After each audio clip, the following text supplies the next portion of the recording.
I would like to welcome our colleagues and everyone in attendance to the second hearing of the Joint Select Committee on Multi-Employer Pension Reform.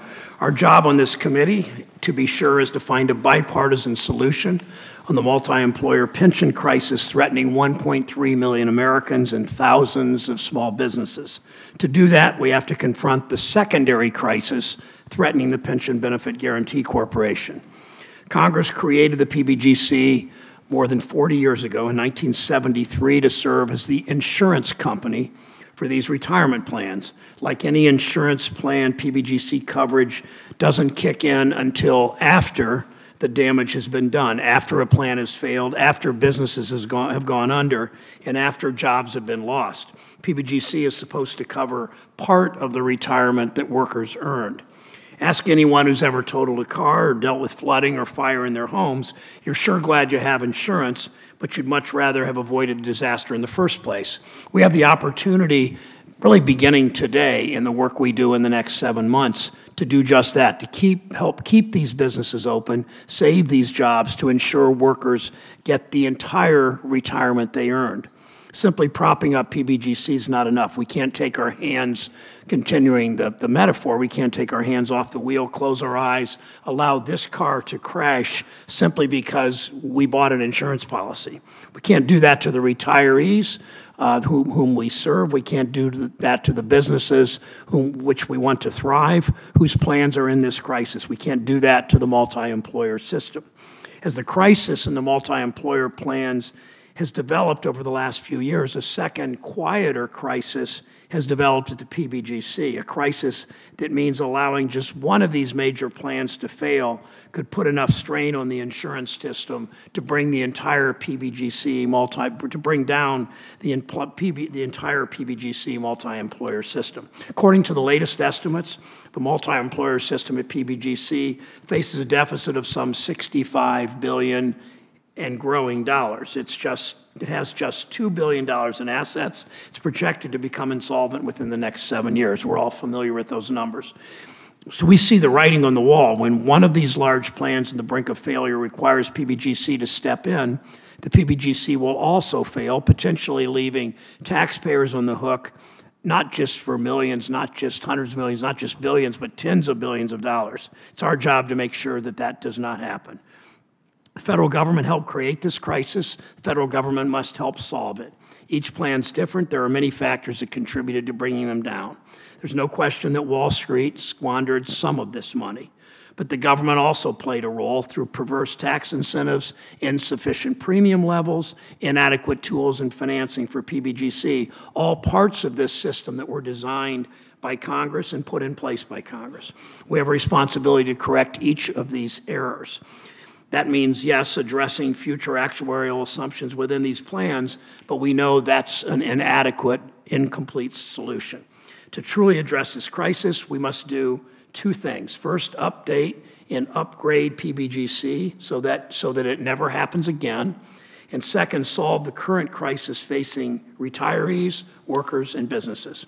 We really can't do one without the other. Updating and strengthening PBGC alone would still lead to massive pension cuts. It would leave small businesses drowning in withdrawal liability and active workers paying into a premium that they will never receive. We need to make it clear to all Americans whose lives will be upended by the failure of these plans, way more than the 1.2 million workers, now retirees, way more than the thousands of businesses. We need to make it clear to all Americans whose lives will be upended by the failure of these plans that we won't let that happen. That's the seriousness and gravitas of our mission. At the same time, we can't just put out the fire we're fighting today and leave the PBGC as a box of kindling waiting to ignite another crisis a few years down the road. We must ensure we never get to this place again. I'm confident we can do both together and that the information we obtain today will be an important part of that process. The committee will continue to hold hearings, 2 more in June, another 2 in July. At the same time, we're holding numerous staff and member-level briefings, including with members of both parties, not the 16 of us on this committee. We're continuing to receive comments and input on our website, pensions.senate.gov. This will continue to be a bipartisan process. The committee was structured that way. Senator Hatch and I insist on it, and we have the relationship to work together to do it. This information will arm our members with the information we need, give the people we serve the opportunity to weigh in. In July, when the bulk of these hearings conclude, we'll have to start the process of negotiating a bipartisan solution to this crisis. Remember, we need 5 Democrats and 5 Republicans to support this, and we're both, Chairman Hatch and I are very willing, or very aware of that.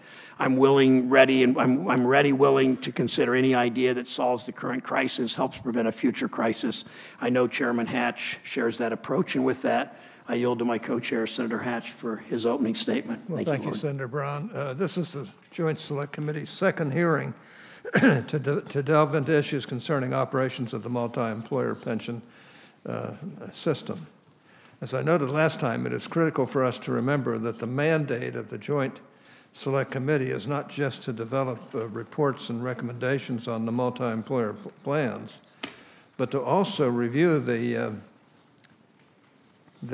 solvency of the Pension Benefit Guaranty Corporation. To do this, we have brought in one of the nation's top experts on the PBGC, Tom Reeder, who happens to also be the current director of the corporation, which ensures benefits for the more than 30 million Americans in defined benefit pension plans. To provide context, one of the core issues confronting pension policymakers is the issue of benefit security. Pension benefit security and protection can be approached in a number of ways, including strong pension plan funding rules, robust asset management requirements, and meaningful disclosure mandates. In the United States, we have historically used a benefit guarantee system, essentially a form of insurance for many defined benefit pension plans to cover lost pension income if a retirement plan becomes insolvent or sponsoring employers go bankrupt. The problem is that the U.S. system is very complicated and often difficult to effectively operate. There are a lot of moving parts and numerous variables for which to account.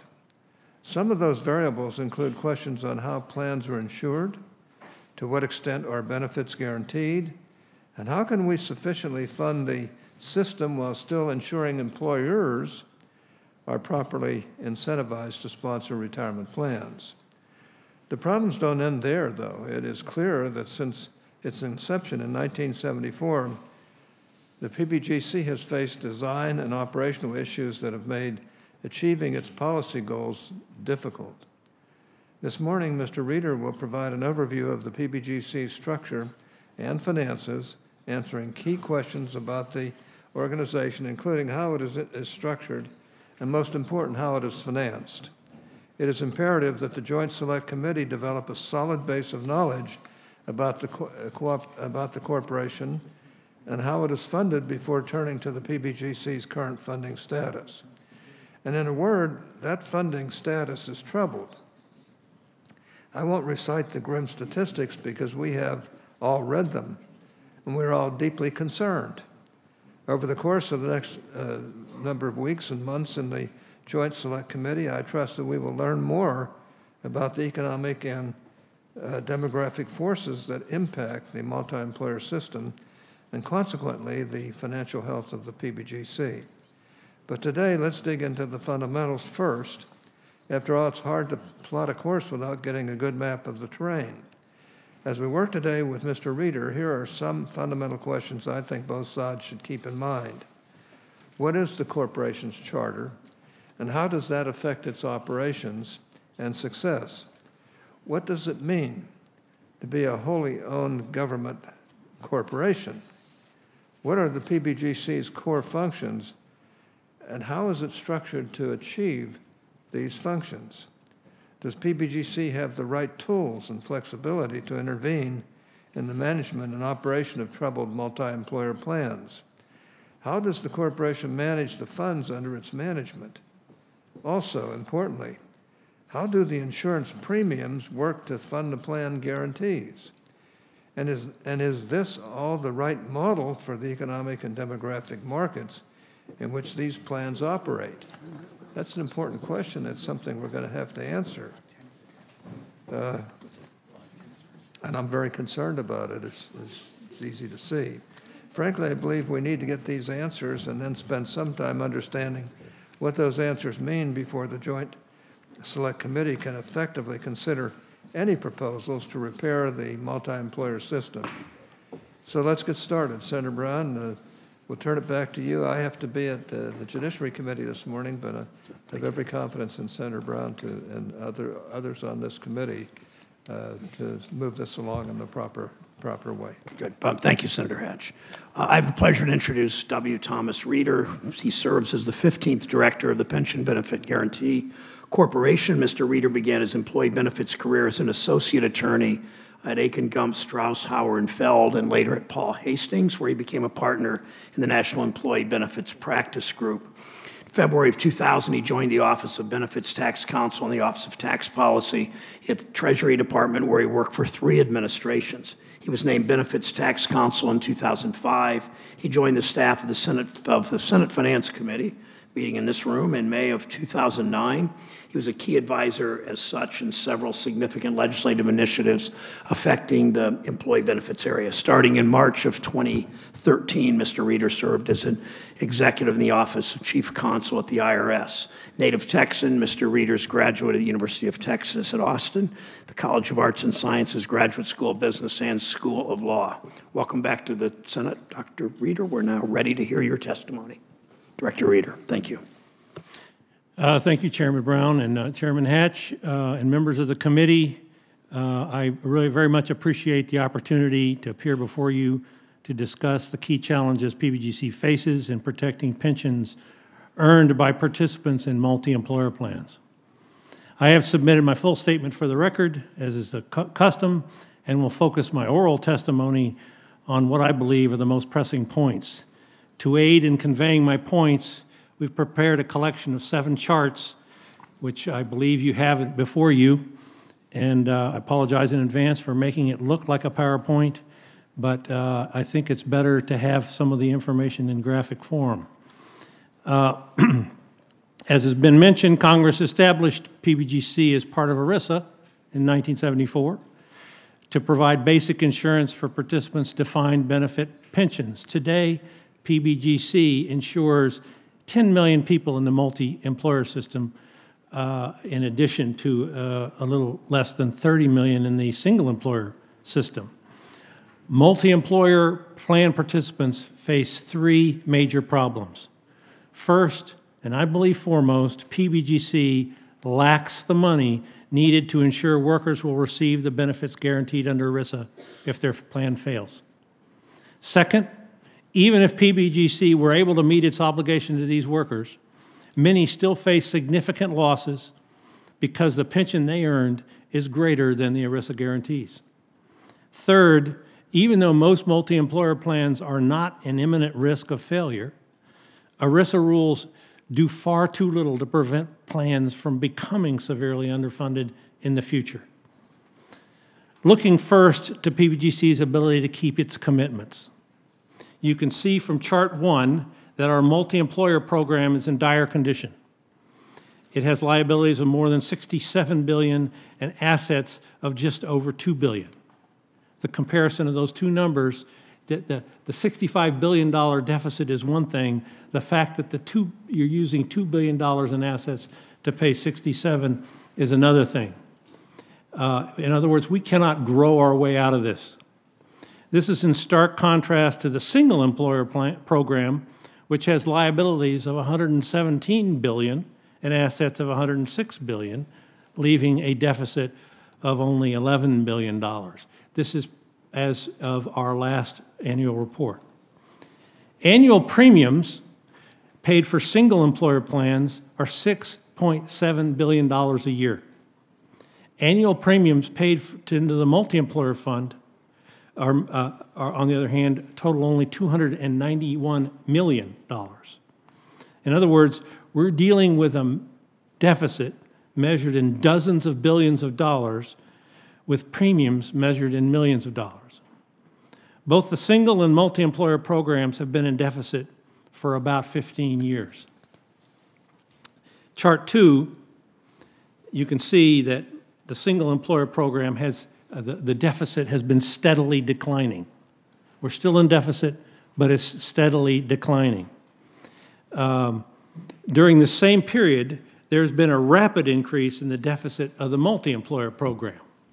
That's the blue. The multi-employer deficit is the direct result of an unprecedented level of plan failures that we expect in the very near future. Approximately 130 multi-employer plans covering 1.3 million participants have publicly reported to their participants and to the PBGC that they are in critical and declining condition. That means that they expect to fail within the next 20 years, some much sooner than that. This is in addition to the 93,000 participants in plans that have already become insolvent that we are providing assistance to. Chart 3, we call the flag chart, shows that critical and declining plans cover about 13% of the participants in the multi-employer system. That's the area to the right of the solid black line. You can also see that there are many more participants in critical plans that are in the red zone that are still at significant risk of failure, even though they're not yet critical and declining. And then the chart shows that more than half of all multi-employer participants are in green zone plans. Let me emphasize that green zone doesn't mean hunky-dory. Green zone means anything other than critical and endangered, critical or endangered. So chart 4 shows PBGC's most recent projections report shows that before the end of 2025, plan failures in the near future will lead to claims for PBGC financial assistance, measured by the red bars, in amounts that will exceed the money in our multi-employer insurance program, measured by the green area.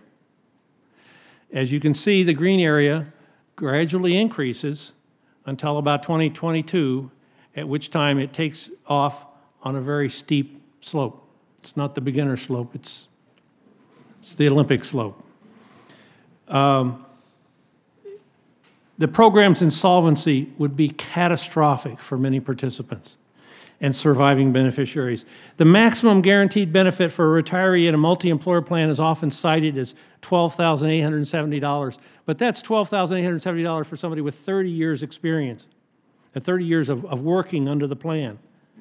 And unlike the single employer system, the multi-employer system, the guarantee level is determined by how many years you have under the plan. So most people have a guarantee level that's a lot lower than $12,870. If PBGC's program becomes insolvent, the benefit would only be a small fraction of the amount that's under the statute.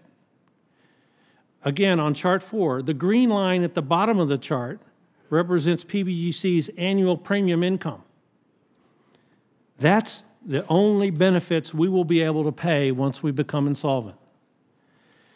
That would result in us being able to pay only about 1/8 or less of the amounts we already pay under ERISA. And back to, again, we already pay a very low amount compared to what many people are earning today in their pensions. Even if sufficient funds are provided to PBGC, many people will suffer significant losses because the pensions they earn are well over the ERISA guarantee level. We saw last year when the road carrier's Local 707 pension fund failed. As a result of that failure, nearly half of the 5,000 participants lost 50% of their earned plan benefit. Chart 5 shows the size and distribution of the cutbacks to the multi-employer guarantee limit for the retirees in the 707 plan.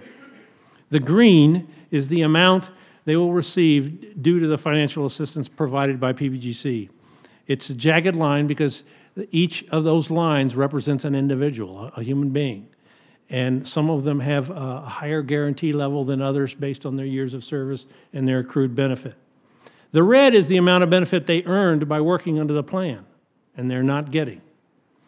The full benefit earned by current retirees and beneficiaries in the 707 fund averages $1,313 a month, or about a little bit less than $16,000 a year. Not a rich benefit. But the average guaranteed benefit is only $570 a month. As a result, the average loss for the 3,000 retirees in the plan is $743 per month for the rest of their life. Protecting against these kinds of losses would require much higher ERISA guarantee or cash infusions into the plan from either contributing employers or third parties. Finally, better protecting participants in plans that are not in danger of insolvency in the near future will likely involve limiting the broad discretion given to unions and contributing employers when they negotiate plan contributions, and to plan trustees when they consider benefit improvements. Chart 6 shows the distribution of participants in multi-employer plans and single-employer plans by the funding ratio in the plan. As you can see, most participants in the multi-employer system are covered by plans with a funding ratio of less than 50%. On the other hand, most participants in the single-employer system are in plans with funding ratios greater than 60%. This is not a new phenomenon. Chart 7 shows that for several decades, the funding ratio of plans in the multi-employer system has been consistently and significantly less than the funding ratio for single-employer plans. The relatively lower funding ratios of multi-employer plans puts their participants at greater risk when our economy encounters adverse conditions such as the Great Recession. While there are many challenges facing participants in the multi-employer plans, I want to return first to the first issue I discussed earlier. The looming insolvency of the PBGC multi-employer program could be the most drastic consequence to those affected by plan insolvencies. If this insurance program becomes insolvent, the only money available to provide guaranteed benefits will be incoming premiums, and that will cover only a fraction of the benefit that we cover now. This will be catastrophic for many people, current and former workers, retirees, beneficiaries, their families, and their communities. Employers are also concerned and are pushing for action to prevent further damage in the system. As many have already said, and I can't overemphasize it, this problem is now. As more time passes, it will become increasingly difficult or impossible to craft a solution that could be viewed as fair or even viable.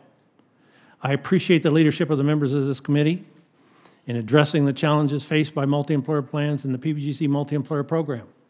And I look forward to continuing to work with you to ensure that PBGC Guarantee is one that workers can rely on in the future. I will do my best to answer whatever questions you have. Thank you, Director Reeder, and pretty sobering presentation. The task that 16 of us face is not easy. Our success, as you point out, and others on this committee have pointed out, in their states and districts, and here is our success is critical for the millions of workers and retirees and companies that they work for across the country. I want to ask you, Director Reeder, a series of questions to help us understand what's at stake, what action means, what inaction means. Start with this. What happens to these plans and benefits if nothing is done? Walk us through so we understand the severity of this and the importance of doing this by the end of the year. Walk us through the fallout, not just for your agency, but for retirees and current workers. Keep it to your answer to what happens to the workers and the retirees.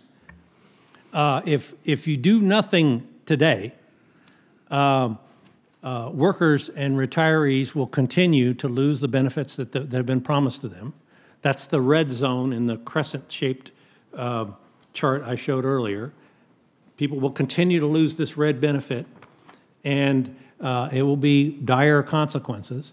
If you do nothing for the next couple of years, you will erase the green part without a significant infusion of cash to the PBGC.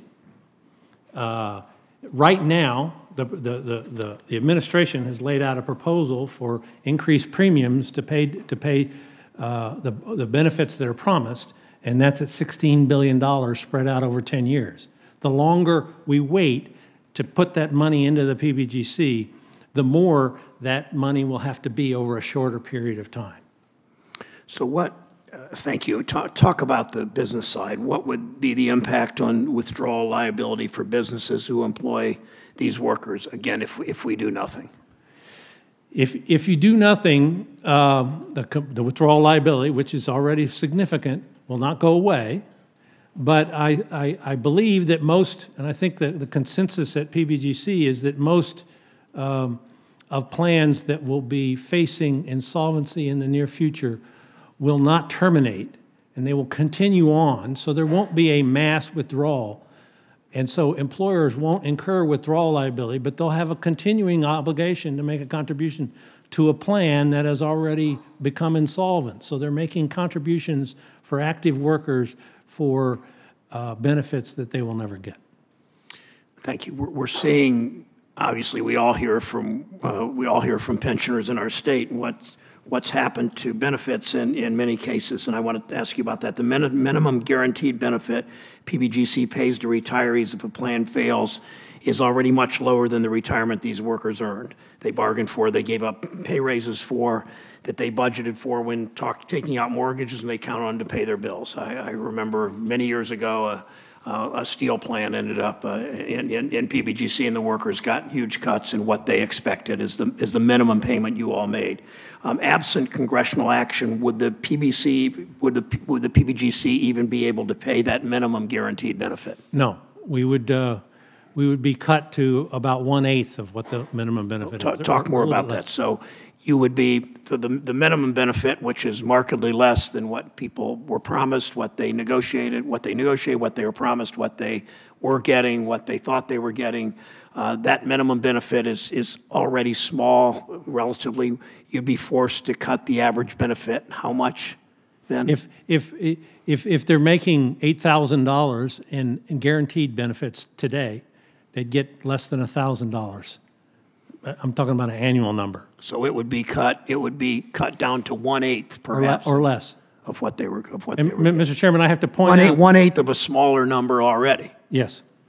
Okay. These are modest benefits to start with. As I showed you earlier in the 707, the highest benefit there that was promised, that was earned under the plan, was about $40,000, which is it's a rich plan in the multi-employer world, but it's a modest benefit. And most, as you can see, most benefits were, more than half of the benefits were much less than that, about $15,000, $16,000. Our guarantee cuts it way down from there, cuts it by 50% or more, cuts it, and then if we can't make good on the guarantee, it's going to cut that low amount by 1/8. So that it may have been, when you said 40, it may have been 3,000 plus a month, and then your guarantee is maybe $1,200 a month, and this would cut it by 70, 80, 90% below that, beyond that. You're faster than I am in math. More or less. Okay, no, I'm not. So after that devastation, if Congress, after all that devastation, so we have, we have the PBGC guarantee, which is much less. We have companies going out of business because of the withdrawal liability issue. We have PBGC paying way less than you normally paid. If Congress then steps in to ensure the minimum PBGC benefit, what's the potential cost to taxpayers then? So we do nothing. After all that devastation, we have done nothing. Then Congress needs to step in to ensure the minimum PBGC benefit. What is the potential cost to taxpayers then? The number that's out there now that we've produced is $16 billion over 10 years beginning today. So if we delay, that number is going to move. But that keeps PBGC alive for approximately 2 decades, and it may need more after 2 decades. So you talk about what inaction means. What you're saying is after the pensions have been cut, the businesses have suffered, the workers have lost their plan. After all that, taxpayers would still have to pay a massive price to keep the PBGC in operation. If Congress elected to provide that. Right now, we're not backed by the full faith and credit of the U.S. government, and so Congress could elect not to do that, but Well, I can't imagine. So Thank you. Congressman Rowe. Thank you, Mr. Chairman. And just a couple of quick questions. So basically the options are this.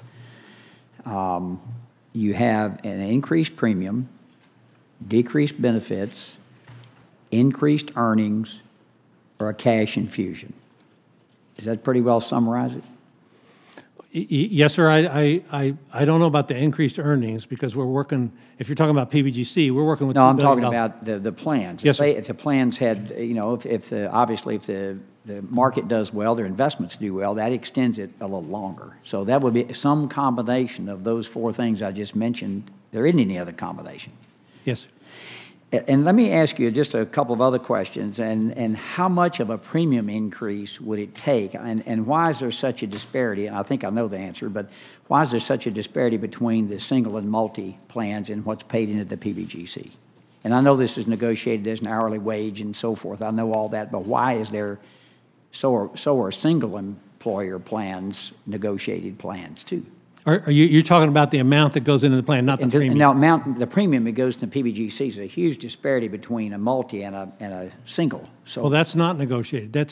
That was set back in 1980 and again revised in about 2000. And it was set low in order to, in 1980, it wasn't that low. But it was not increased with inflation. Okay. Whereas the single side has been increased with inflation, and as have premiums. Premiums have been increased, and the guarantee is. so what if you made the premiums the same? How would that's more cash coming into the PBGC? Oh, that would definitely do the trick, but that's a lot. The disparity is so wide that making them the same would be. But again, that's my prohibitive. question is why is that disparity so wide? They're both a defined benefit pension plan. Why was it ever allowed to be that much disparity? I believe there was a perception in 1980 when the law was written that because there's lots of employers contributing to the plan that it was less likely to become insolvent. Okay, which was wrong. Yes, sir. Badly wrong. So what? And we look at this. You said the way to make this function, as I understand Senator Brown's questioning, is maybe $1.6 billion a year over 10 years would do exactly what? It would keep From the taxpayers. Just to put a finer point on it, we're talking about premiums from the plans. Many regard that as a tax, but it could be income taxes. But the proposal is an increased premium, and that would keep PBGC's multi-employer program afloat, we believe, for approximately 2 decades, maybe longer. So in other words, however that $1.6 billion a year comes in, whether it's premium increases, earnings, whatever am I getting that right?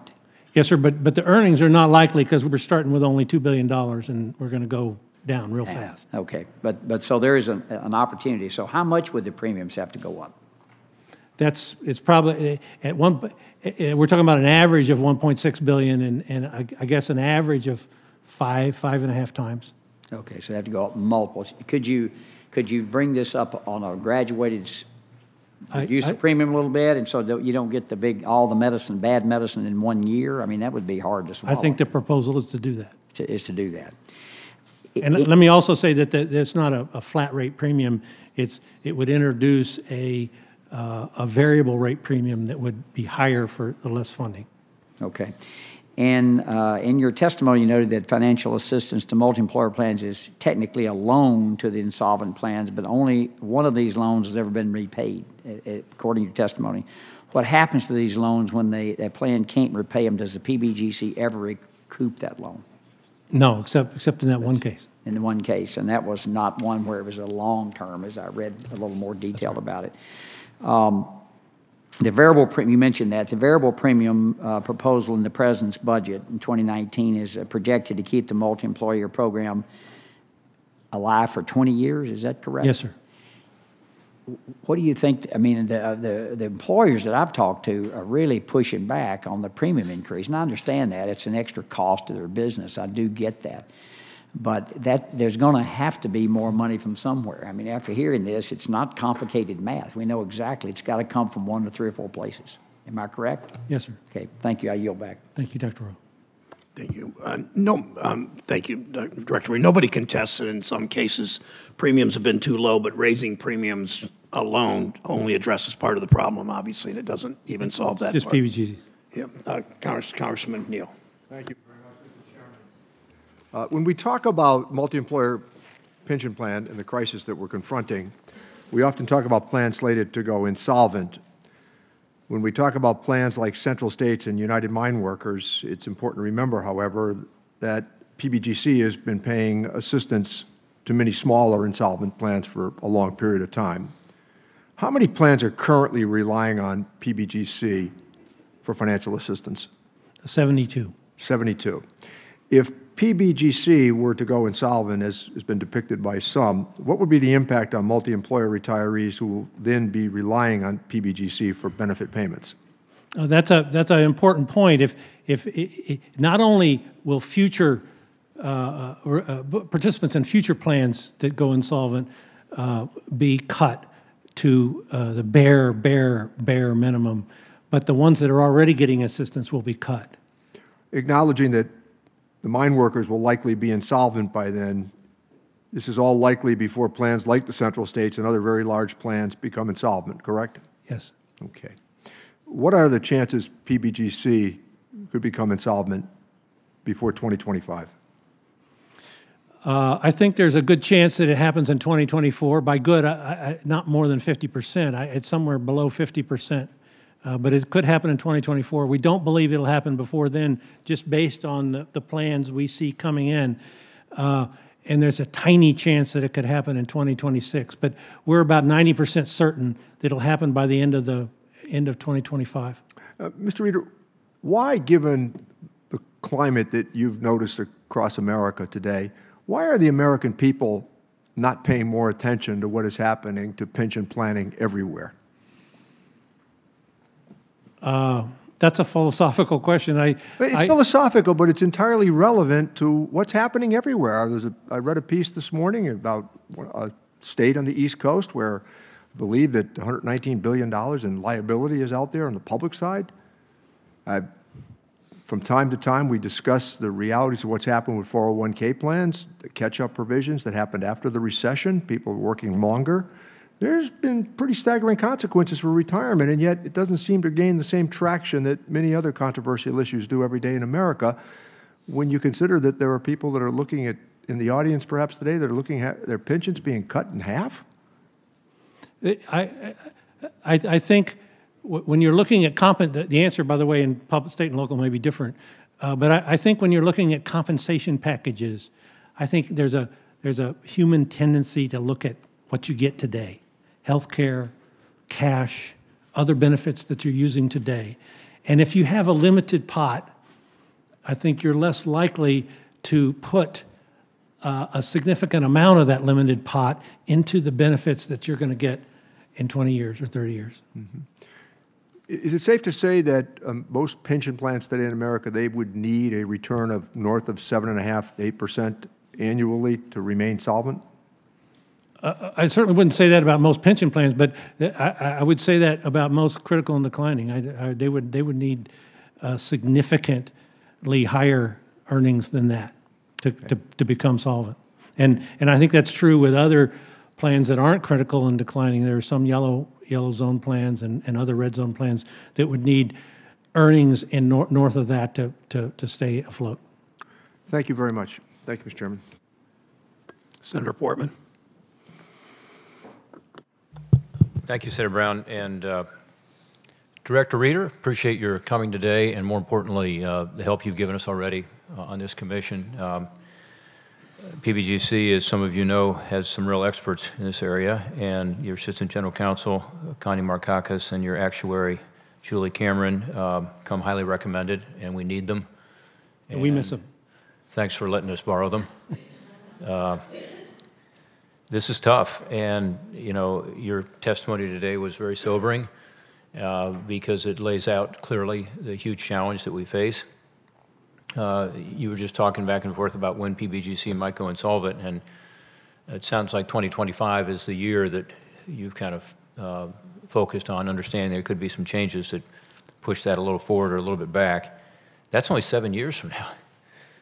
And that's PBGC insolvency, which is sort of the most dramatic of the potential problems that we face. And to me, the drastic cuts in the earned pensions, again, we've talked a lot about that today, what that is. But if you go insolvent, it's about a 90% cut probably to the Central States Fund, the Teamsters. Is that about right?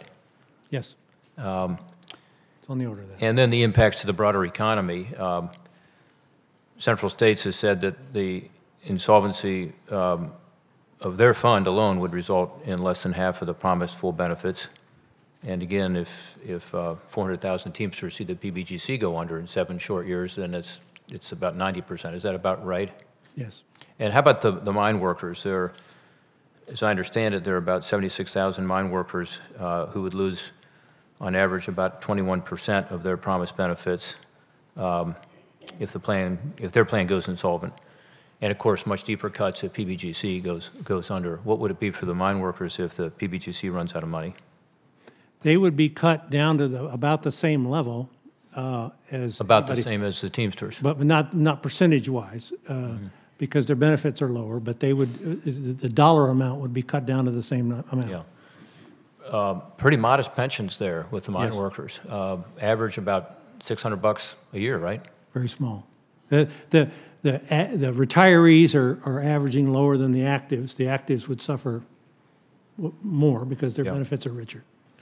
Active about 10,000, retirees about 100,000, mine workers. That sounds right. Is that about right? I have the numbers in here, but Yeah, it's upside down. In other words, that's a big problem. Yes, sir. And already, again, the benefits are very modest. Then there's probably over 100 additional multi-employer plans that are at risk, right, in addition to those 2 big ones. 130. And so, I don't think most of my colleagues in the broader Congress are focused on this yet, but I think these numbers, we've got to get out there and talk about it. Could you talk a little about the cost to the government of ensuring guaranteed financial assistance payments the longer we wait? In other words, for the government, and I would say to the taxpayer, what's the danger of waiting? We would just have to raise the same amount over a much shorter period of time. Mm-hmm. Right now, we're talking about $16 billion over 10. And that's just to keep PBGC I thought that was your question, but Yeah. but just PBGC afloat. And if the longer you wait, the more compact that number will So the be. $16 billion over 10 years is your calculation. And you're saying that if we were to wait a couple of years, you're going to have more requirements in a shorter period of time. And a shorter period of time to ramp up to the higher premiums. Can you talk for a second about the contagion effect? I do have employers come to see me quite often, very concerned about the impact on their solvency. And if there were an insolvency by one of the big plans, or certainly by PBGC, the possibility that their liability would be such that they would become bankrupt. And we understand that, and a lot of small businesses in Ohio are very concerned about that. But could you talk a little about the broader contagion on the economy and what you think would happen based on your experience? Well, we don't have a lot of experience with big plans going under. So There's actually been nothing like this ever in history. Right. But let's assume that we do not act and we allow the status quo to continue because we have gridlock here, we can't get anything done, we can't figure out a solution, all the answers are tough, and we end up with a situation where these plans go insolvent, but also PBGC in 7 short years goes insolvent. What's the impact on the economy? Well, as I mentioned earlier, I think that there will be very dire consequences for the communities where many of these people live. Mm-hmm. I do believe that there is a possibility of contagion affecting other plans that are much more healthy. We can't measure that yet, and we're working on that. But talk about, what does contagion mean? Well, the contagion I normally hear when people are using the word in the context of the multi-employer world is when a large plan, doesn't necessarily have to even be large, but when a plan goes under, but its contributing employers also contribute to other plans. And there is a hypothesis that if a plan goes under and incurs mass withdrawal liability that puts those companies under, that could affect the health of many other plans. And this is particularly true in the Teamster world. Yeah. So let's be specific. When the contractors were in this week talking about infrastructure, I asked them about pensions. Some of these contractors have as many as 5 different multi-employer plans. So they may have a plan with the carpenters, they may have a plan with the Teamsters, they may have plans with other operators. And you're saying that if one of the big plans goes under, let's say the Teamsters plan, that company will not be able to make its premium payments to the other plans as well, and the contagious issue is that there's contagion with these other plans. Is that accurate? Well, that's the hypothesis. One big variable is that a lot of these plans, such as 707, will not actually terminate and will not actually trigger mass withdrawal liabilities. And employers will just continue to contribute to the plan. It's a little bit sad because they're contributing to an insolvent plan, but it doesn't put the employers under. And I would suspect that many of the plans that go under in the near future, especially the big ones, will be hard-pressed to terminate and declare a mass withdrawal. So that's the big variable in measuring how serious contagion effect really is. Yeah. Well, I think the broader impact, my time is well over, I apologize, Mr. Chairman, but I think that's the bigger issue we've got to talk about too, is this is, as bad as it is for these retirees and for these individual plans, it also has a broader impact on our economy, not just the local communities will obviously be affected, but the larger economy. Thank you, Mr. Chairman. Thanks, Senator Portman. And Rob is so right about that in terms of the contagion effect. I think it's important to remember that 2/3 of these plans are in fact in healthy green zone, in the healthy green zone area. But it means the system can be saved if we act in the months ahead. Senator Heitkamp. Thank you, Mr. Chairman. I want to just walk a little bit through history, Mr. Reeder. And so I'd like to talk about how we ended up with pension insurance in the first place. I know you talked a little bit about that to begin with, but prior to '74, there was basically no protection for private pensions in this country. So as a worker, when your employer went down, you were on your own. You were really out on the street. And when we saw that happen with the old automaker Studebaker, it halted U.S. operations at the end of '63, and it terminated its pension plan for 4,000 of their workers, including some who had worked there 40 years. They lost the bulk of their pensions. That event, I think, woke up the people of this country, and it stirred Congress to act because they looked around and thought, we have to have a better system to protect our workers, to make sure people are playing by the rules, and to make sure pension promises are kept. Mr. Reeder, I'm sure you know the legislative initiative that's resulted from Studebaker collapse was ERISA, and then the agency that you chair. And you know who the chief proponent of that legislation was. It was Jacob Javits, a Republican senator, and signed into law by a Republican president, Gerald Ford. When Gerald Ford signed the bipartisan legislation, he said ERISA will provide assurances that retirement dollars will be there when they're needed. That was the promise. And that's what this is all about. Making sure retirement dollars are there when they're needed. And I mentioned that Republican history because we all need to realize this is a bipartisan issue. To be sure, we've heard a lot about reforms that need to happen, and I'm all ears. And I think we should take a hard look at how we can improve the retirement guarantee system. It's probably a long time coming, should have been addressed years ago, as we looked at changing demographics and as we looked at more and more erosion of defined benefit plans to a 401k system. But right now, we have an emergency, and I think Senator Portman outlined the contagion effect, so no one should feel safe. This could result in dire consequences, and at the tip of the spear is our central states' pension and the mine workers. So simply raising premiums isn't going to get the job done. I think we all need to recognize that there are no easy solutions.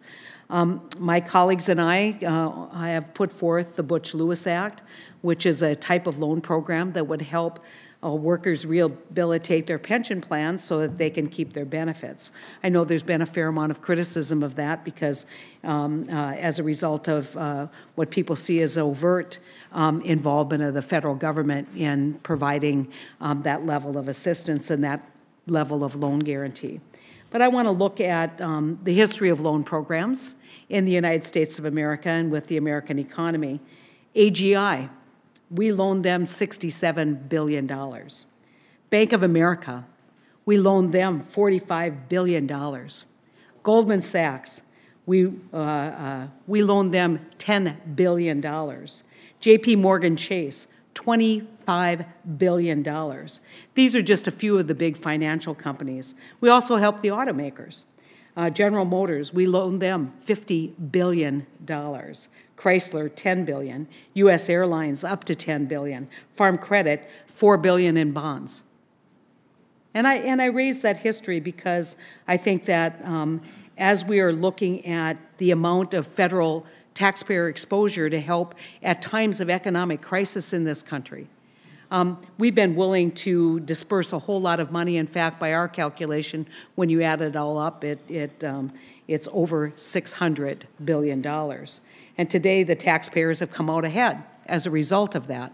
We've not only prevented catastrophic economic decline, but we've been able to right the ship and improve the economy. So when big corporations get in trouble, the answer has been clear. We help them out. As distasteful as that may be, and as politically challenged as that may be, we've stepped up, and the federal government's become the lender of last resort. So, Mr. Reeder, would you agree that loan programs in the past have been used in times of economic crisis? Yeah, I believe so. And do you believe that challenges facing funds like Central States and other similarly situated plans could cause massive economic damage to workers, their families, small businesses, and by contagion, the entire economy? Would you agree? Yes, I agree with that. So clearly, when it's the banks or the insurance companies or the automakers, we provide loans to stabilize our economy. I'm open to anything that works, but I would ask colleagues to take a similarly open-minded position on helping during this time. And so if I can just close with a statement that, yes, we have to look at the macroeconomic challenges that we have. But behind you are a number of workers who don't know that there's any certainty and economic dignity for them and their families. Watching this hearing are another hundreds of thousands of American workers who wonder when is it their turn to get listened to.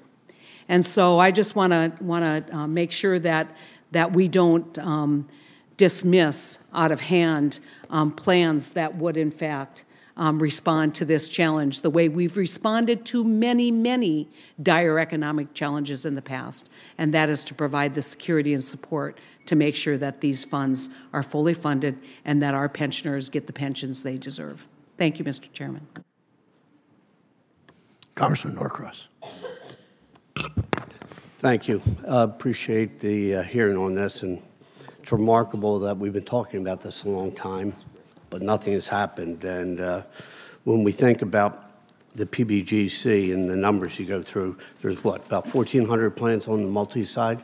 Yes, sir. And there's about 100 of those are in critical or declining. So when we had an opportunity as a country back in the 90s when things were going really well, there was a rule in place that said you can only fund them to 110% or they lose their tax status, correct? Yes. So that prevented us from creating a better cushion for the times that were not so well and to go back on that.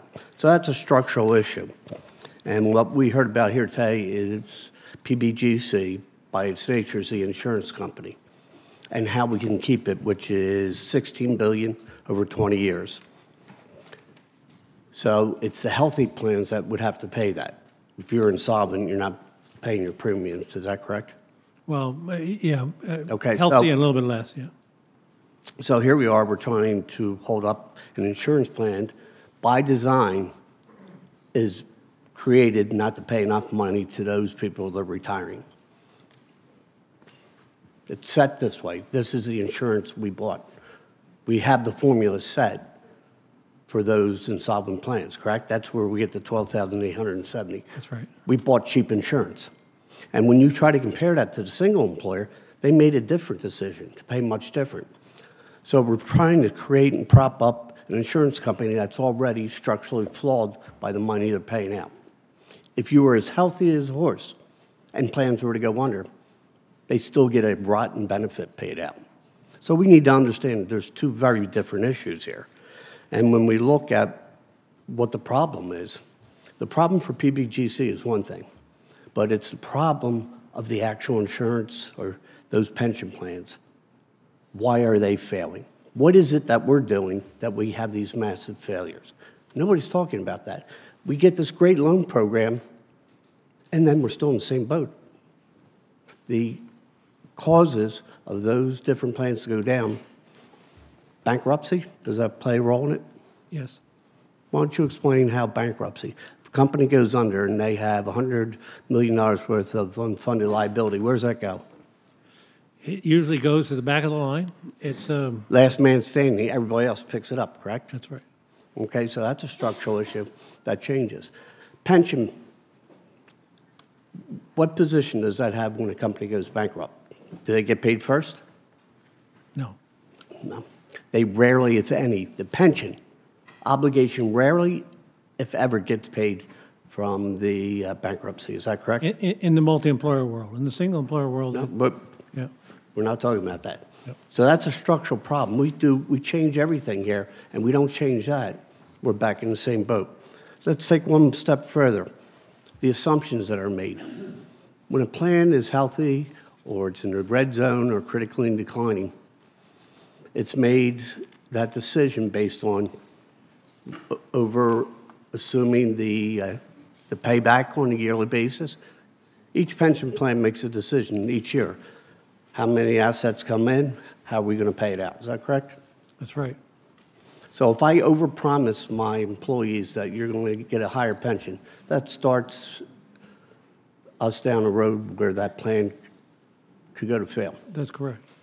So how do we fix what got us into this problem?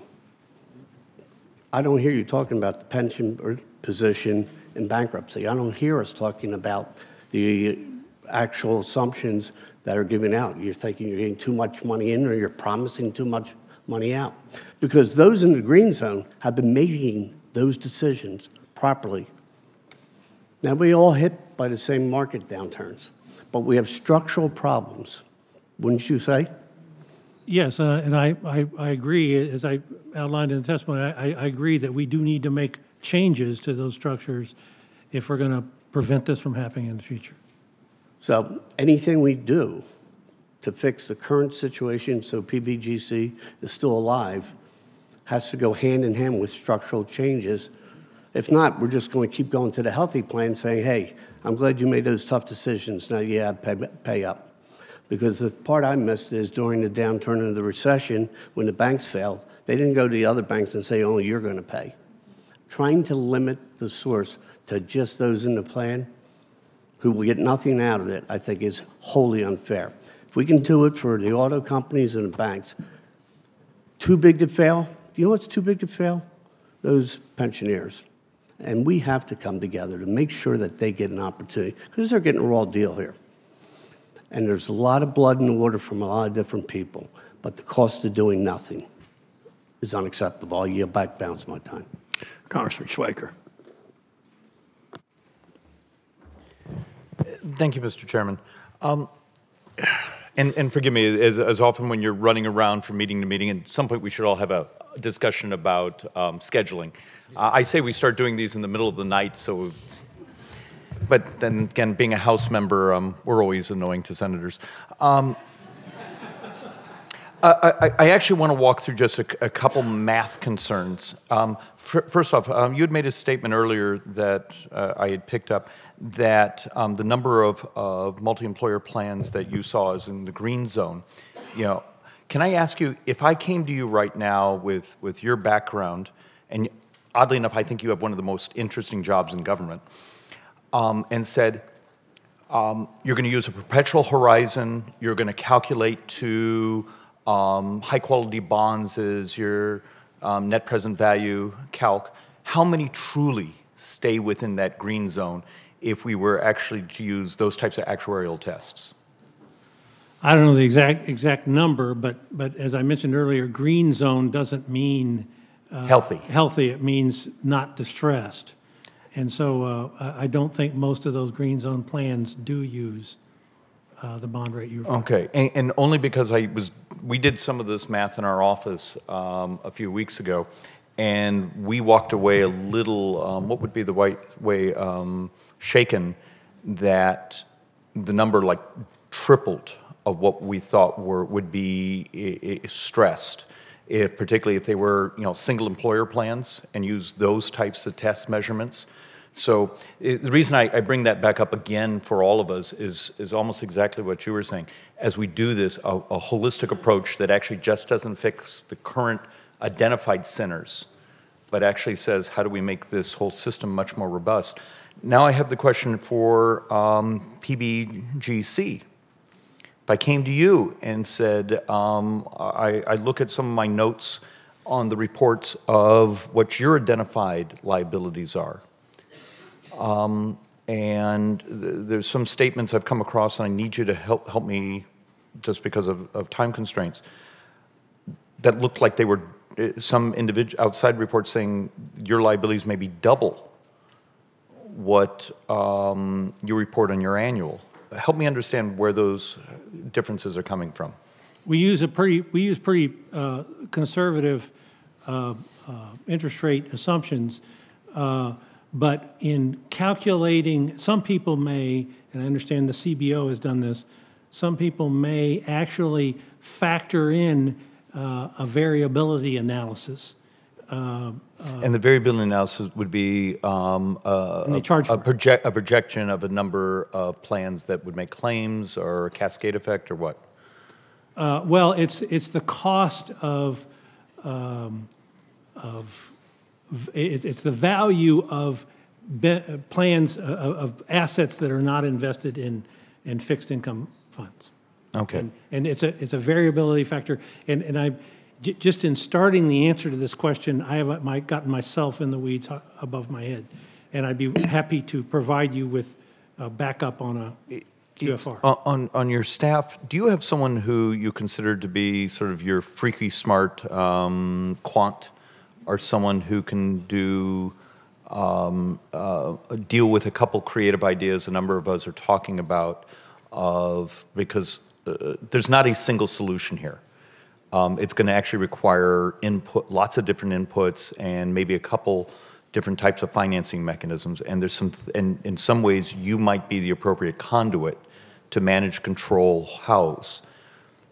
So, I mean, do you have the bandwidth if someone like myself and a couple of us others came to you and said, would this mathematically possibly work if there were sort of these risk-sharing models, these other things that were also presented?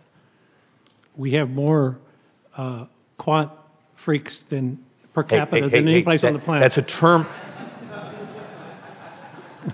That's a term of love. Understand that. It is. And I have to admit that two of them are sitting behind you because they're on Could I beg of you, can we grab your cards, because I have a couple things that either I'm going to sound brilliant or like an idiot if I tried asking from behind the microphone, because I need a whiteboard. But I want to know if some of the solutions we're trying to build in our office to present to the team here are actually sound. And with that, I'll yield back, Mr. Chairman. Senator Manchin. First of all, thank you, Mr. Chairman, and this important meeting. I'd like to note for all of us, we're 4 months into this, 4 months in, and we don't have one agreed-on solution yet, not one agreed-on path from either side of where we're going. And for 4 months, we got 6 months left to come up with something by legislation that we're going to have to agree that we have a crisis in our hands. I've got United Mine Workers, my state, and so many people in my state, and a very small pension that it'll destroy people's lives. And I don't know what the progress has been made by staff on both sides, if we have agreements or disagreements. I'd like to know that. So hopefully by our next meeting, Mr. Chairman, we can get a status on the staffs if we've had agreement, any type of movement forward. There's been a lot of good information come out. Congressman Norcross came across the bankruptcy. I'm very much concerned about that. You've got to fix the problem. Anytime you put a financial institution in front of a human being, you got a problem. And that's what's been happening for far too long. We're talking about putting undue burden on businesses. We don't want to do that. We just gave the greatest tax cut in the history of the United States of America. The greatest tax cut we've ever given. You can sit here and debate it all day long, too much, not enough, whatever. But everyone got a benefit from that except the working people. And now we're afraid that we're adding a little bit more of a premium, and the premium's not going to solve my miner's problem. The premium right now, short-term premium, is not going to fix what I've got facing in a few years. We need to know how we can do this, and the only way you're going to be able to do it is be able to have a loan program. There is no other way of infusion of cash that can keep us from this crisis. So my question to you would be, compare this crisis that we're going to be facing with what happened in 2008 when we bailed everybody out. On what scale would you say that we have looming between our mid-state states pension and the miners' pension? Miners hit first. And if the miners hit first and we don't do something, what does it do towards your PBGC, and how quick does that start accelerating to your 2025? That is the main accelerator to 2025. So the UMWA, if we don't fix that one first, we had a fix for this. You understand? We were using AML money. That's coal money. That's every ton of coal we mine. There's a fund we pay into abandoned mine land. And they have taken that and used it for everything but what it's supposed to be used for. That's the problem we have. We can't get legislators to look at how do we fix a problem and do it with money that we're generating from products that we're selling. And now we're not looking for a bailout, but if, as Senator Heitkamp had mentioned, if we're able to come to the aid of every corporation that has an effect on the economy of this country, surely to God we can come to the aid and help of the people who made the country. That's what we're talking about. So we need some suggestions. Every time I ask somebody that comes and sits where you're sitting, help us, because we've got to have some things that we're either going to put on the table. And I think the public needs to know what we agree and don't agree, because this is a bipartisan challenge. It's going to take a bipartisan solution. And right now, we've got nowhere except having great information and testimony. So if you're recommending that we have to have an infusion of cash or we need a borrowing, the only thing I can see is going to help us right now if we have a borrowing, the same as we did with the banks, a bailout. They paid it back. We're going to pay it back. And we have corporations now that can afford to pay a little bit more, I'm sure. If you look at the bottom line, what we were able to do with this last tax cut. Do you think that's feasible and if it's realistic? Well, we've been working hard, and we've been working with staff. I think we've all identified the dials. Congressman Schweikert may have another one, but we're the dials that can be turned, but we don't have suggestions as to where they should be turned. We can help you analyze. You know how much cash it's going to take. Yes, sir. Well, how much cash is going to take to keep the United Mine Workers of America from going down the tube in 2022? We're about $3.5 billion is what last time we looked. We were about $2 billion and we could have fixed it. Couldn't get it on the bill. They separated that out from the health care, which was absolutely horrific what was done. This would have been over. We'd have had that behind us and worked towards our mid-state pension. We could have, I think, had a pathway forward. So what we need to know is how much money is it going to take to keep the miners from going down the tube, to keep the mid-state from rolling up into one of the greatest calamities that we've had. Have you all evaluated the crisis that we have coming? We have.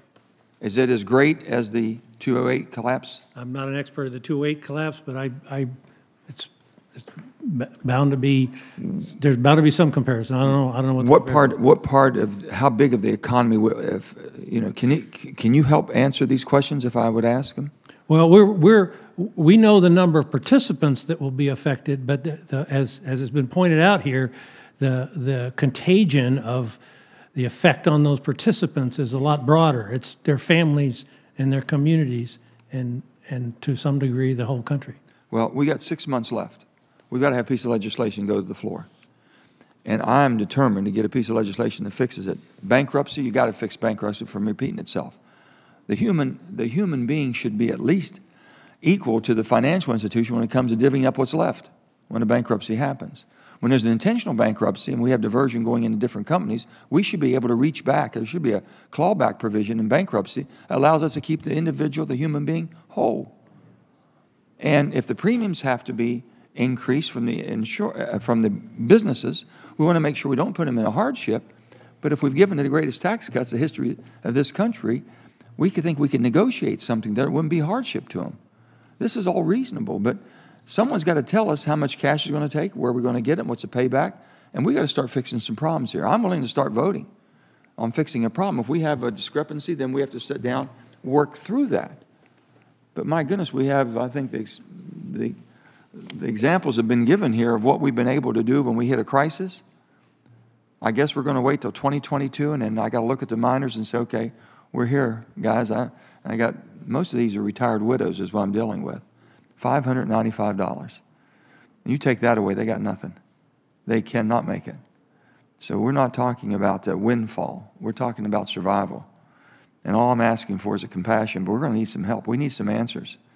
And you know, you got the expertise, and we appreciate it. We need you now to lay it on the table. Tell us what we have to have, and we'll figure out how to make it happen. We can give you those numbers. Thank you. If you'll do that by our next meeting, and if we can have some direction, Mr. Chairman, of what we want to start making some decisions on, I'd appreciate that very much, because I got to know if there's a difference that we have from one side to the other. Let's find out how and I think the public needs to know. They can't wait until November and say, okay, we've come to an impasse. I want to make sure we start. Can I make one point on the mine workers? And that is, I understand that the discussion about premiums, and I understand the disagreement about premiums, but an infusion to keep PBGC afloat will have a very positive effect on mine workers, retirees, and beneficiaries. What I'm saying is that premium will not save me by 2022. Well, but it'll save your participants. It'll save most of your participants. Keep them whole? No, it won't. I know that. I'm just saying. Okay. I'm only talking $595. You take me down to $100, $200, I've still, these people are destroyed. I can't let that happen. But I'm saying I need to know what it does and what extra cash we're going to take, or a loan or AML money or somehow, and then we have to repay that. That's what we're asking for. We're not asking for a handout. We're not asking for a bailout. We're asking for a bridge to get us from point A to B, which we've done in so many instances in this country. We can tell you how the dials calibrate, but we can't tell you which ones. By our next meeting, then, hopefully we'll have some answers, and hopefully, Mr. Chairman, we'll be able to start looking at our differences or coming to an agreement and moving a piece of legislation forward. Thank you, Senator Manchin. We have hearings in June. In July, we will, I hope, start. I mean, the staff's already talking. We're already talking individually among ourselves. I would hope we'd have some serious negotiations beginning no later than July. We have put the Butch-Lewis Act out, which we think is actuarially sound. There's been some bipartisan support for it, that in the House, less so in the Senate, but we're open to other discussions with my Ohio colleague and others on both sides. Senator Smith.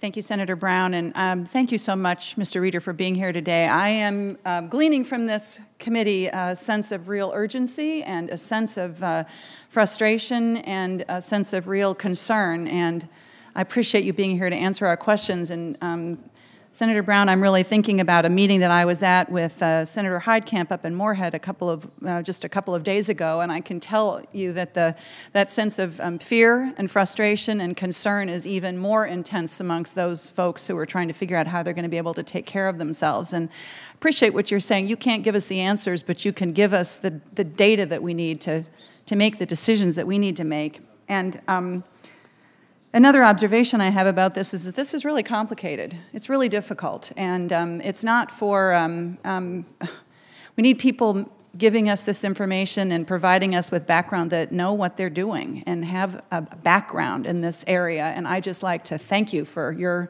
expertise on this area, if you get my drift.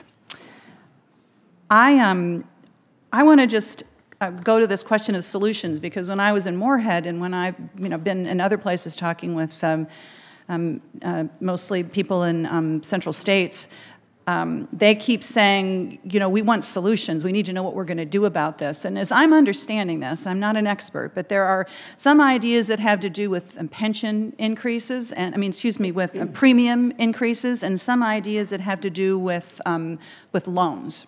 Is that right? Yes, there's other dials. I mean, you could, but those are two that are being discussed. Those are two that are being discussed. And what would be the other? Give me an example of another dial that we would be looking at. Increasing the guarantee level, so that when a plan does fail, that the people who insure it would be a reasonable insurance.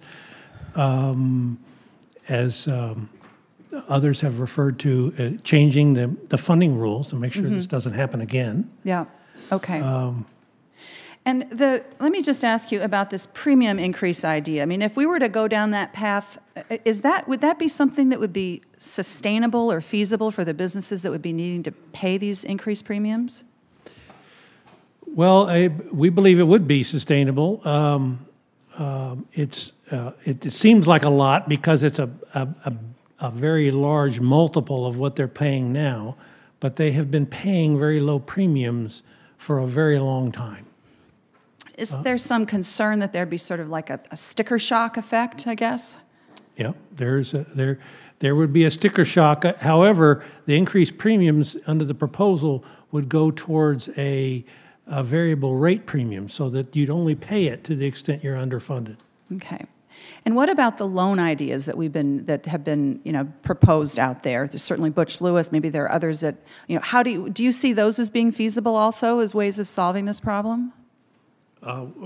From a selfish point of view, from a PBGC point of view, if you can keep more plans off of our doorstep, it'll keep us solvent longer.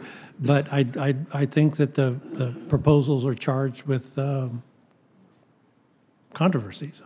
Right. Well, there's going to be a heck of a lot of controversy if all these plans go out of, become insolvent and it all falls on the PBGC, right?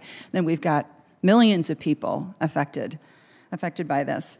A lot of this has been discussed, but I want to just thank Senator Heidkamp for her pointing out how we have mustered the political will and the kind of sense of common good to provide loans in other situations when we saw that organizations that are crucial to our economy were going to go out of business if we didn't all come together. And I totally agree with her that that is a way.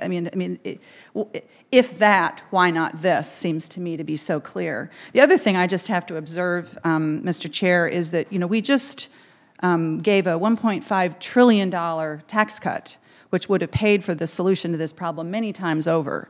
So this makes me realize, again, that what we don't, some people say, well, we have a math problem here. Well, I think what we have is a people problem. We have a real problem making sure that people don't literally, as the man I talked to in Moorhead, find themselves scooping poop in the local parks as the only thing that he can do in order to keep himself in his apartment. So I look forward to increased conversation, more conversation about the solutions that we need to explore here to make sure that that doesn't happen anymore. Thank you. Thanks, Congressman Scott. Thank you. And thank you, Mr. Reeder, for being here. I apologize for being late, but the Committee on Education and Workforce had a full committee hearing that started at 10 o'clock, and 4 members of this committee serve on that. And so I would hope, Mr. Chair, that we can have a little better communication in the future to avoid the conflicts. Mr. Reeder, the PBGC has charged all of the funds a premium for essentially insuring up to the insured level. you have assets that are totally insufficient to pay the liabilities in the future. What is the legal and moral obligation of the PBGC to continue paying benefits even though the funding may be gone? You may have a legal problem paying if you don't have the money, but what is the government's moral obligation to continue making payments? I'm sorry, I consider myself a very moral person, but I'm not an expert. I do believe that most participants and probably the public as a whole believes that the guarantee level, at least, the amount that PBGC is obligated to pay is a debt of the people of America, but that's not the law. Well, but we have, you believe, as I do, that we, having provided a guarantee and having people live under that guarantee, paying the required premium, they would expect just from a moral basis, the payments to be made. Now, Senator Brown has talked about what we're on the hook for if we don't do something. Have you looked, including the contagion effect, have you looked at the total government obligation that would be triggered if everything goes under? People losing their pension, not paying tax on it, going on food stamps and Medicaid, and what the effect to the federal budget would be if we don't do something? PBGC hasn't done that research, but I understand it's being undertaken, and other people have already taken long strides in that direction. The last man standing rule, can you explain what corporate assets are vulnerable to insolvency of plans? Well, is a whole corporation subject to pay off the deficits, or there's some limit to what a corporation can be asked to pay as the last man standing? If withdrawal liability is in fact triggered, then the corporate assets would be subject to all the assets of the corporation. There is an exception for a small employer that wants to liquidate. If the small employer liquidates, they can set aside a small amount or a percentage of the sales proceeds to pass along or to keep. But generally, the entire corporate assets are subject. But let me bear in mind that withdrawal liability is invariably negotiated between plan trustees and the employers themselves, and plans don't like to get employers in liquidity, illiquid. And so they'll negotiate something lower to keep the employer afloat if the employer's got means to stay afloat. But the entire all of the corporate assets are vulnerable to pay debts owed by the funds? Yes. There are legislative proposals that would allow you to identify troubled plans and invest some money to get them kind of over the hump. Are you familiar with those plans? One introduced by the gentleman from Texas, Mr. Sessions, which would allow investments into the funds to get them over the hump if people will stay in the plans. Yes, we are. We're. Do you have that authority now? No. Well, we have the authority to approve alternative withdrawal schemes, and we do. And we're analyzing them. We're working with Senator Sessions' staff to come up with... Representative Sessions. Representative Sessions, okay. Thank you, sorry. You're working with the staff to see if that is a possible solution, whether you already have the authority or whether you need legislation? We do have the authority, and we're working with him to come up with regularized procedures for making approvals of those alternatives. Thank you, Mr. Chairman. Thank you, Congressman Scott. we will do a second round for those that want to stay, and I know Congressman Norquist is able to, and I think Congressman Neal has a couple of questions. The administration thank you for your candor with all of us and your cooperation. The administration's put forth a proposal to raise premiums in order to stabilize PBGC insurance program and understand the importance of that as a component in this solution. First question, does the administration's proposal do anything to prevent the insolvency of the mine workers or the central states or bakers and confectioners or Ohio carpenters, Southwest carpenters? No. Nothing, okay. It seems to me, you can only turn the premium, I guess you said dials earlier, dials, levers, you can only turn the premium dial so far because multi-employer plans pay premiums out of the same pot of money as benefits, correct? Yes. Okay. The proposal has a waiver provision that allows the PBGC to waive premiums if it's going to make the plan worse off. If you raise premiums, though, do you risk accelerating insolvency of some of the most vulnerable plans? Yes, that risk does exist, and it's recognized in the proposal by allowing us to waive increased premiums or premiums altogether in a situation where it would make the plan worse off. So how would you prevent that proposal from making the financial position of these plans even worse? Well, we'd have to analyze in other words, I don't think the premiums would be levied on critical and declining plans. I think it would be counterproductive to increase the premiums on a plan that's about to come into the PBGC. So if you waive that 20% of the premium, can you guarantee the variable rate premium will not make the problem worse in some cases? We do our best. Guarantees are tough, but the legislation needs to be drafted and regulations would need to be made towards that end. Okay.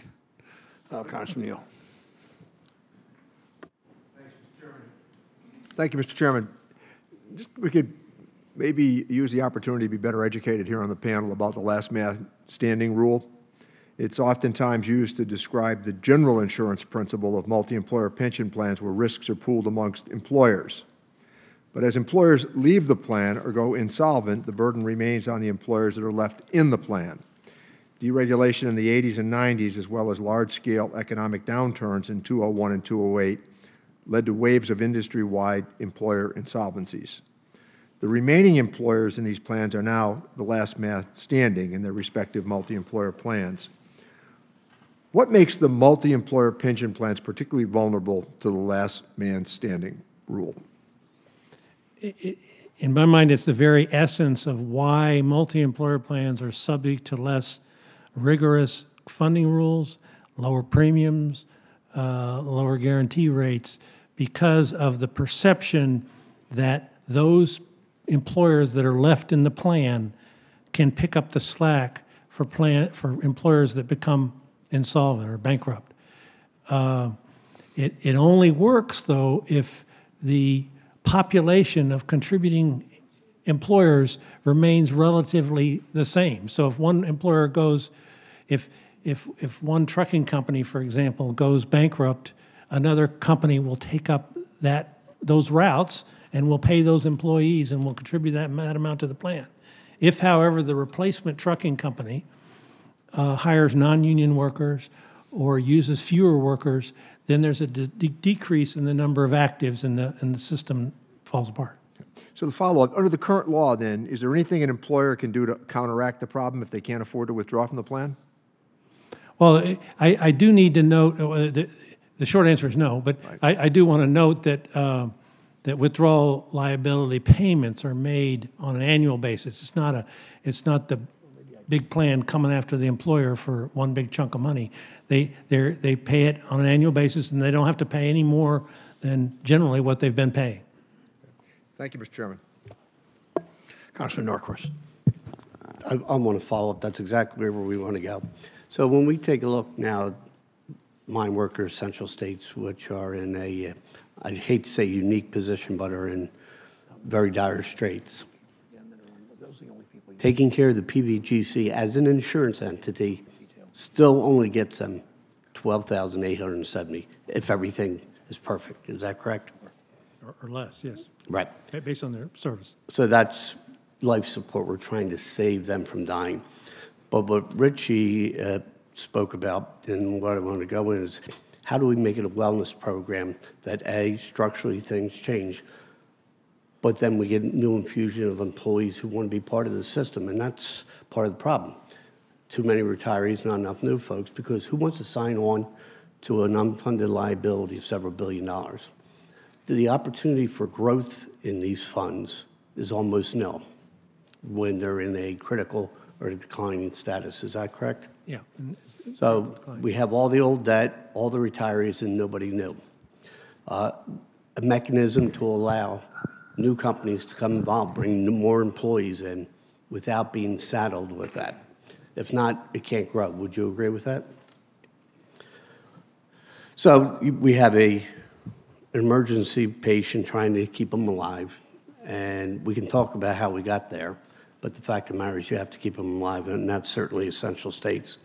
But collectively, coming together, what is the most important thing that you could do to prevent a plan coming to PBGC? You talked about regulatory, you didn't have the authority. And if it's critical and declining, the only thing that'll help them is an infusion of cash. Before that, we're trying to prevent Right. them, because the Central States is already there. Yeah. We're trying to prevent piling on by others. What can you do as PBGC before they get there? We don't have the tools right now. We don't have tools to keep them from coming. We don't have the big stick to require employers to make necessary contributions and actuaries to make reasonable assumptions. We don't have those tools. So what you're telling me is individual plans can make any type of projection they want, fund their pension plan on that basis. Subject to the fiduciary rule, yes. Right, and then you pick up the mess. Right. Do you think it's altogether proper and part of our responsibility that we fix the structural problems along with saving the pensions that are in critical condition now? I'm really not, as you know, I'm not empowered to talk about positions, especially of the administration, but maybe you don't know, but I'm well, is there any reason why you want to fix this if you're But I think there's a general consensus that, especially if we're going to do something about the current problem, we, as the chairman mentioned at the beginning, we're going to have to make sure that we don't have this problem again. I don't think people are going to make the sacrifices that they're going to have to make to fix the current problem unless they can be convinced that it's not going to happen again. The human factor we've heard so much about, the mine workers, Central States, and others. But the financial condition to our country, when some of these plans start going under, the impact in all of our neighborhoods, our companies are going to go out of business because this vortex is going to suck everybody down, major corporations and small ones, and they're the ones that provide the jobs. So, A, the butch list has to go in whatever form it is, but we also have to be there so those in the future can have a plan so they get that golden nest egg that is eluding to so many people. I yield back. Congressman Scott. Thank you. Mr. Reader, following up on the last man standing rule, as Mr. Norquist indicated, no sane person would join a plan, and so the plans can't grow. If others would come in, you might be able to get through this, but with no new companies coming in, it's just going to get worse. What proposals are out there that would I guess, immunize or encourage people to come into programs that are presently underfunded? Well, most plans are underfunded, and I do believe that there's a lot of underfunded plans that are growing. There are green status plans that are growing, but as Congressman Norquist pointed out, a critical and declining plan is not going to grow. The only thing that'll grow the critical and declining plan is a promise to the employer that they're not going to have to be subject to the consequences of the insolvency of that plan. And that doesn't help the plan any because it doesn't contribute towards the insolvency preventing the insolvency. Well, it injects rock in a hard place. It injects money coming in. If you had more people, more companies joining the plan, you'd have more premium money and more money coming into the pension fund. Well, employers are making contributions to the plan. That's not a problem. The only way somebody's going to make a contribution to a plan is if they're accruing benefits commensurate with those contributions. And so I'll stick by my point that if it's critical and declining, the only thing I see is an infusion of cash. According to your testimony, there wasn't much of a problem with the multi-plans until about 2012, 2014, and about 2012, 2013. Then all of a sudden, everything went south. Were there signals that we missed at that time that we could have done something to prevent a total collapse? The single employer plans, according to the graph, seem to be recovering from the 08 financial crisis, but the multi-plans seem to have collapsed. Is there something we missed along the way? Well, the 2008 collapse happened right after the 2006 improvements in the funding rules, and that there were small improvements to the multi-rules, but they weren't commensurate to what, they weren't the same as the improvements to the single employer plan rules. And so the single employer plans were better equipped to weather that storm, and they came out looking better.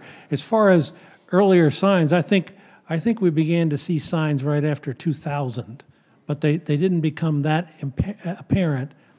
The dot-com crisis and bubble and the in 9/11. Well, you've got virtually zero unfunded liability through 2010, 2011, and then all of a sudden in 14 you see a big loss, and then it just drops off the scale. That's right. So the signals were not bright and clear, but they were there. You mentioned in your testimony that some funds found themselves because of investment returns overfunded, and the reaction, rather than kind of bank the money, was to increase the promises, which made it more likely that they'd go insolvent. Do you have recommendations on allowing overfunding up to certain levels and prohibiting increasing promises until you can really afford them?